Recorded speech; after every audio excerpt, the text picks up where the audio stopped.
All right, guys, we are logged into HelpSolarPower.org. That's HelpSolarPower.org. We are on the 101 Amendment 1 Florida 2016 for Dummies. So let's see if we can get some answers on what Amendment 1 on Florida's 2016 ballot is all about.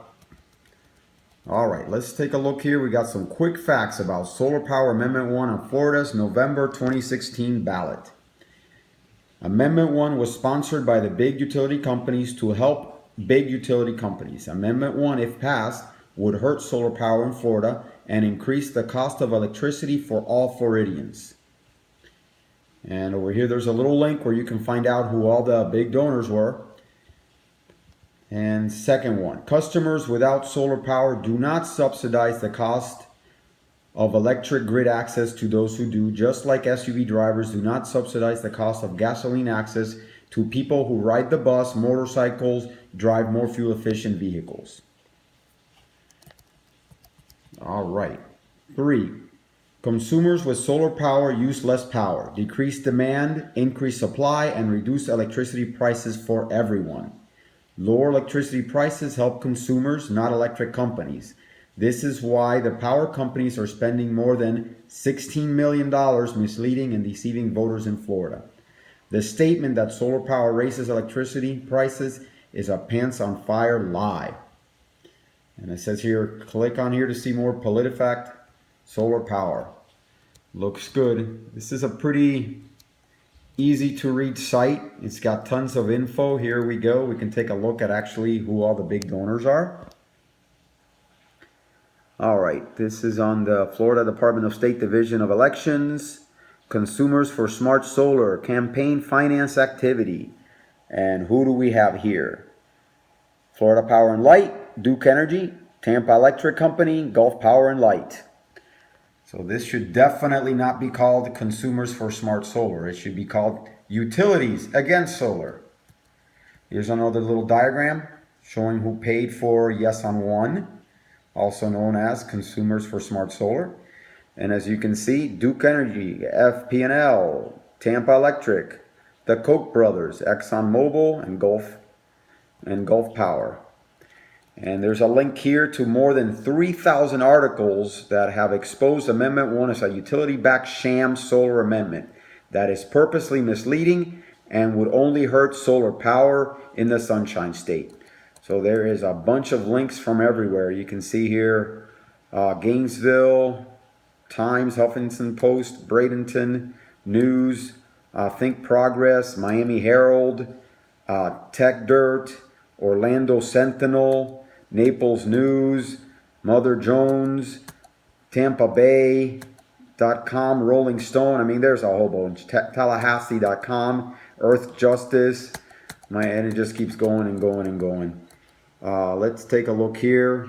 Amendment 1 will not promote solar power. In fact, it will do just the opposite. Amendment 1 is a blatant bait and switch amendment designed to fool and confuse voters in Florida. And we have here, basically what you can see here is that the first two sentences are the bait. This amendment establishes the right under Florida's Constitution for consumers to own or lease solar equipment installed on their property to generate electricity for their own use. That is a right that all Floridians already have. Solar panels are not banned anywhere in the United States. Anybody can buy them. Anybody can generate their own power. State and local governments shall retain their ability to protect consumer rights and public health, safety, and welfare. Why they added this sentence here, I have no idea. Again, this is just bait to fool people into thinking that they are going to be getting some type of new rights to own solar power or maybe get some more protection or something. I have no clue why. Well, actually, we do know why this was here. This was put here to fool people and confuse people and make them believe that this amendment is pro-solar, which obviously it's not.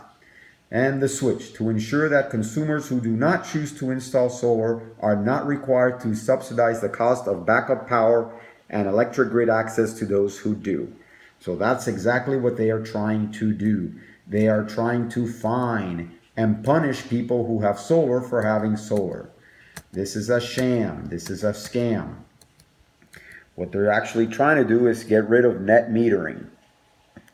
So if you see here, net metering, the way it works is during the day you generate power and at night you consume power. So during the day you sell your power to the electric company and at night you buy it back. And this will reduce your electricity use. This is actually a good thing. Supply and demand. When supply goes up and demand goes down, prices go down for everybody. So the more solar that we have on people's roofs, the less expensive electricity should be for everyone. What this amendment is trying to do is trying to punish people for using or buying less of a big monopoly's good. This would be like the gas station telling you that you need to pay them a fine because you are no longer driving your big truck to work and now you are riding the bus or riding your motorcycle or driving a more fuel efficient vehicle. So as you can see, this amendment is a sham. It's a scam. It was sponsored by the big utility companies to help the big utility companies. This amendment will not help solar. This amendment will not help consumers.